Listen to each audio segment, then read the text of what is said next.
Shalom saudara terkasih, salam jumpa bersama saya Romo Anselmus Amo MSC dalam renungan pada hari raya kelahiran Santo Yohanes Pembaptis. Semoga Anda dalam keadaan baik dan sehat selalu. Saudara, gereja merayakan kelahiran Yohanes Pembaptis, satu-satunya orang kudus selain Maria dan Yesus yang hari kelahirannya dirayakan secara liturgis. Mengapa demikian? Karena kelahirannya adalah bagian penting dari rencana keselamatan Allah. Dalam bacaan pertama, nubuat Nabi Yesaya pasal 49 ayat 1-6, kita mendengar nubuat tentang seorang hamba yang telah dipanggil sejak dari kandungan ibunya untuk menjadi terang bagi bangsa-bangsa.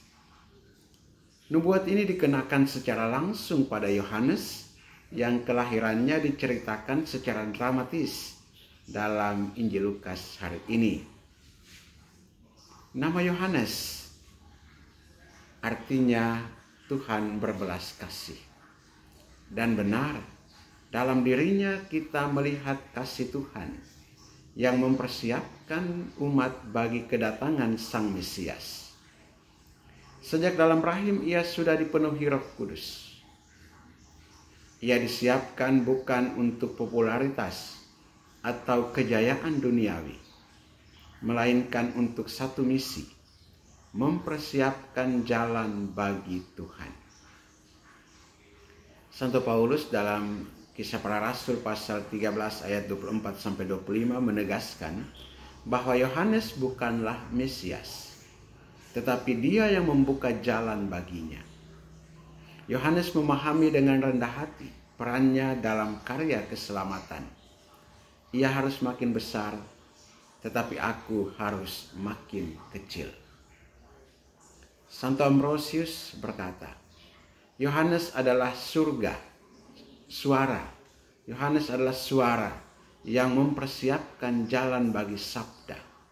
Suara itu mendahului sang sabda, tetapi tidak lebih besar daripadanya. Saudara-saudara terkasih, renungan ini mengajak kita untuk bertanya, apakah aku menyadari bahwa hidupku juga memiliki panggilan sejak dari kandungan? Sama seperti Yohanes, kita masing-masing dikaruniai misi khusus dari Allah.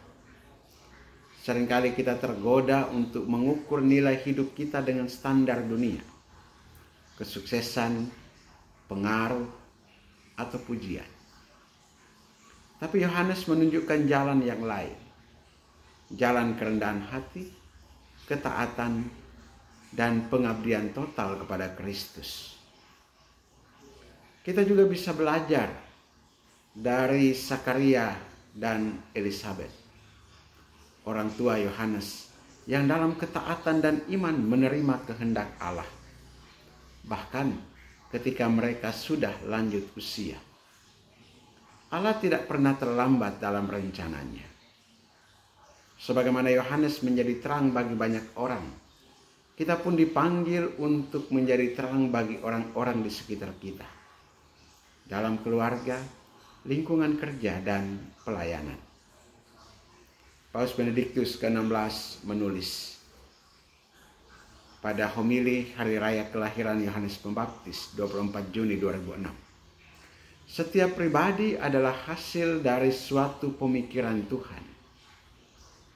Dikasihi, dikehendaki, dan dipanggil untuk menjalani misi di dunia ini. Saudara-saudari terkasih, hari ini kita buka hati dan bertanya, apakah aku sungguh mengenal panggilan hidupku? Apakah aku telah menjadi suara yang mempersiapkan jalan bagi Tuhan dalam hidup orang lain? Seperti Yohanes, kita pun dipanggil untuk mengarahkan sesama kepada Kristus, bukan kepada diri sendiri. Marilah kita menjadi pribadi yang rendah hati, taat dan setia dalam tugas baik kecil maupun besar, agar nama Tuhan semakin dikenal dan dimuliakan. Berkat Allah yang Maha Kuasa turun dan tinggal atasmu. Dalam nama Bapa dan Putra dan Roh Kudus. Amin.